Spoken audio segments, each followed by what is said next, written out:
Testing, 1, 2, 3, test it! That's gonna peaky. This has taken me about an hour to set up these lights, or longer. I think I just accept now that I don't know how to light, but I think this looks okay. So welcome back to Post It. There's one odd video on my channel. There's a lot of odd videos, but one in particular. It's 1 second long and doesn't look like much, but I'm going to tell you the story of murder in bed. So it all started back in moving image arts class in school. A friend had said that in their movie they wanted to do a scene where someone gets shot in a bed. But when the teacher heard this, they started to try and tell them that it was unrealistic. How are they going to make this look real? And that they should just forget about the idea. So me hating to see creativity stifled, I decided I was going to prove him wrong. So I put together this 1 second VFX shot of me getting shot in the head in bed. It's great. And I was really pleased with it. Showed it to the person who'd originally wanted to do the shot, and they were really impressed. In the end, they found a much more creative way with practical effects to do the same thing, but I still felt my work was appreciated.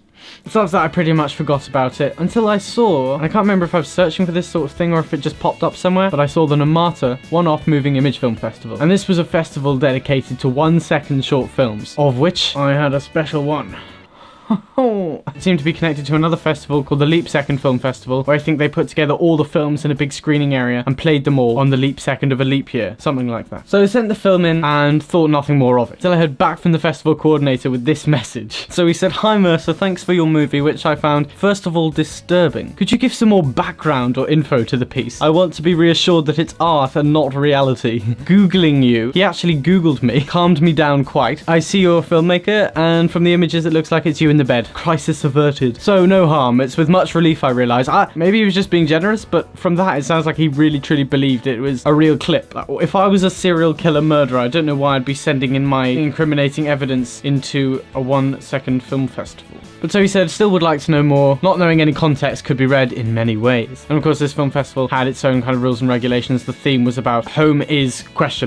But for a 1 second thriller horror movie, you might have nailed it. And so that was really nice to read. I'm glad it had such a profound effect on him, especially just for what a 1 second film that I put together as a challenge, basically. So I basically replied back, just letting him know that it wasn't real, and then I gave him the context about it just being challenging myself from something said in school. Then I kind of just made up on the spot how it fitted into their brief about home is subverting the expectation of a safe home. Bang.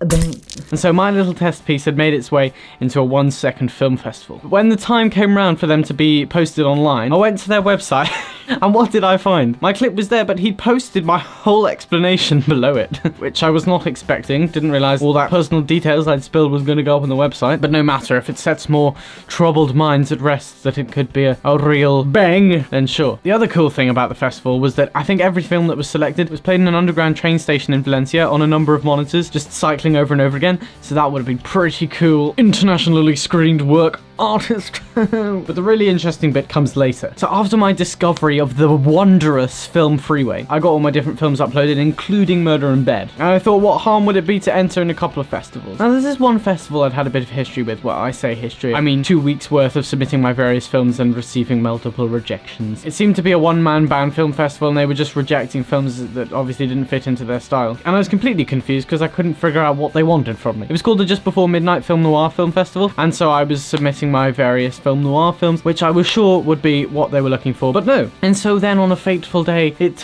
crossed my mind to click the button for Murder in Bed to be submitted. And miraculously, I was not rejected within a 24-hour period. In fact, I was selected, which was quite something. Odd experimental 1 second films was exactly what they were looking for. And then following that, a couple of weeks later, I received this email. "Hello and congratulations! You're this year's 2018 winner of the 60-second and under category of the Just Before Midnight Film Fest. You'll find your award attached, a little picture of an owl and a moon with my beloved film, Murder in Bed. And you will receive your prize money as soon as I receive a PayPal address from you." As you know, I said this was just a one-man band moving image festival. In their terms and conditions, they stipulate that you must be willing to receive your prize money if you win. And what brilliant prize money can you get your hands on, do you ask? You can get your hands on $5 if you win the 5-minute and under category, or $3 if you, like me, win the 60-second and under category. And so I have just bagged myself my first cash prize. And so I sent over my PayPal, and he ka-chings 3 of the big ones into the bank. And to be fair to him, he gave me it in pounds, so I got more than I would have got for $3. Anyway, generous. Coins in, boys! So I spent my prize money on a couple of cables.